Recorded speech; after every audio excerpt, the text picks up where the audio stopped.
cuestiones que, por ejemplo, los armenios no podían realizar, algunas prácticas, por ejemplo, no podían tener cargos públicos, no podían formar parte del ejército, se debían de alguna manera abocar a otro tipo de tareas. Y eso hace que los armenios, bueno, empiezan a crecer en otras, principalmente en las ciudades que están, o sea, las ciudades más fuertes, y se empiezan a desarrollar muchos, por ejemplo, no sé, prosperan a través del comercio, otros se profesionalizan, hay, bueno, no sé, doctores, maestros,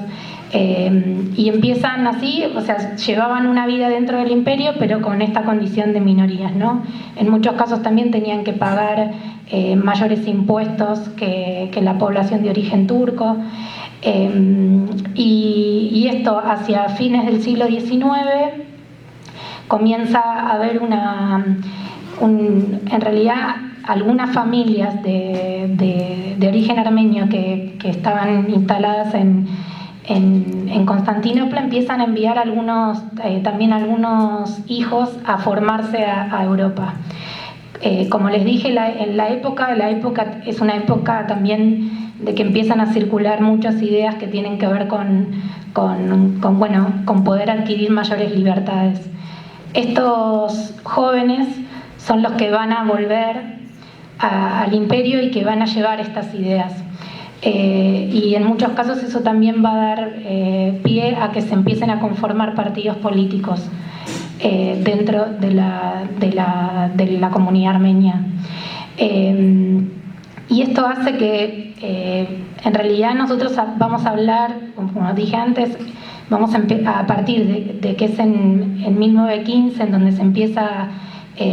a realizar este plan sistemático de exterminio, pero nosotros podemos situar algunas matanzas previas dentro del imperio que tenían como objetivo principal empezar a atemorizar a los armenios dentro del imperio, poder demostrar de alguna forma que por ejemplo, se podían hacer matanzas y que las potencias internacionales no iban a decir nada o se iban a quedar en silencio. Hay una matanza, por ejemplo, en 1909, creo que está, en la que decía, esto es un poco la historia de los armenios que vivían en el imperio. Pero hay una matanza en 1909 que mueren 30.000 armenios, que son esta que nosotros llamamos antesala del genocidio. Principalmente, y para pasar un poco más a qué consecuencias tuvo, nosotros creemos que los genocidios en general, no solo el genocidio armenio, sino estas prácticas genocidas, son prácticas multicausales. No existe una única razón para querer exterminar a un grupo étnico-religioso. En el caso de los armenios, ahí en la película nombraban, por ejemplo, un elemento que era el elemento religioso. Pero nosotros creemos que este es un elemento más y no es el único, y que en realidad uno de los elementos más fuertes tenía que ver con una estrategia geopolítica que tenía Turquía, que tiene que ver con intereses políticos y económicos, de verse de alguna forma el imperio en la época que se empieza a planificar el genocidio, estaba perdiendo mucho territorio, estaba por momentos en algunas zonas, ya en realidad ya había perdido la zona de los Balcanes, habían algunos pueblos que se estaban independizando, y esto hace que empiecen a construir a los armenios como este enemigo interno, empiezan a verlo como una amenaza, y esto lo empiezan a trasladar a su propia población. Nosotros creemos que el genocidio no es una práctica que se puede llevar de un día para el otro, que de alguna forma se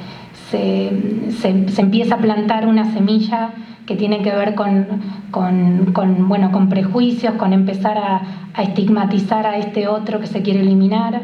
se le empieza a aislar, se le empieza a cargar como de cuestiones negativas. En el caso de los armenios, por ejemplo, se le decía a la sociedad turca, al pueblo turco, se les decía que los armenios los iban a traicionar, que los armenios tenían un poderío económico que podía llegar a dificultar el mantenimiento del imperio, que se iban a rebelar. Todos estos argumentos hicieron que en el momento de llevar a cabo la práctica, el pueblo turco primero se encontraba atemorizado porque les decían que iba a seguir el mismo destino. Por ejemplo, la familia turca que ayudara a alguna familia armenia iban a tener el mismo destino, y además empezaron a ver que sus propios vecinos, que durante muchos años habían convivido, que en muchos casos también eran familias que quizás hasta tenían alguna persona de origen turco que la conformaba, se empieza a llevar esta práctica y en realidad es el 24 de abril de 1915, que es como una fecha emblemática que en todas partes del mundo se conmemora el genocidio y que ahora estamos muy próximos a que se cumplan 100 años. Es el día, en realidad es el día y la noche en donde empiezan con un primer paso que tenía que ver con, digamos, como decapitar toda la parte más intelectual, las personas, los eclesiásticos, los intelectuales, todos aquellos, sobre todo varones, ¿no? Todos aquellos que de alguna forma podían autodefenderse o se podían oponer a este plan de exterminio. Y empiezan, y es en esa noche que los ejecutan en la plaza pública de la ciudad, frente a todo el pueblo, y ahí comienza una instancia que va a venir y que va a ser una de las prácticas más importantes de exterminio masivo, que tienen que ver con las deportaciones. Una de los puntos claves que se implementa durante el genocidio armenio tiene que ver con las deportaciones hacia el desierto de Derzor, que queda en Siria. Ustedes piensen creo que sí, ustedes piensen que una vez que las familias habían quedado ya solas, habían quedado niños, mujeres y ancianos, con la excusa de la reubicación, se los va a buscar a sus casas y se los hace salir sin que puedan llevar nada, y el destino, como vieron en la película que decía, el destino era la nada, porque el destino era el desierto, ¿no? Y cualquier persona que se anime a querer decir que eso fue un genocidio o hablar de lo sucedido, es hasta penado por un código es hasta penado por el Código Penal que tienen hoy, que rige en Turquía. Tienen un artículo en donde dice que se pena con muerte, por ejemplo, a quienes denigren la identidad turca. Y denigrar la identidad turca para ellos es, por ejemplo, hablar de genocidio armenio. A continuación de eso, también hay toda una etapa que tiene que ver con la apropiación de los bienes de la comunidad armenia. Hablamos de 1,5 millones de personas que vivían en Turquía, que habitaban en ciudades donde eran prácticamente enteramente armenias, algunas no,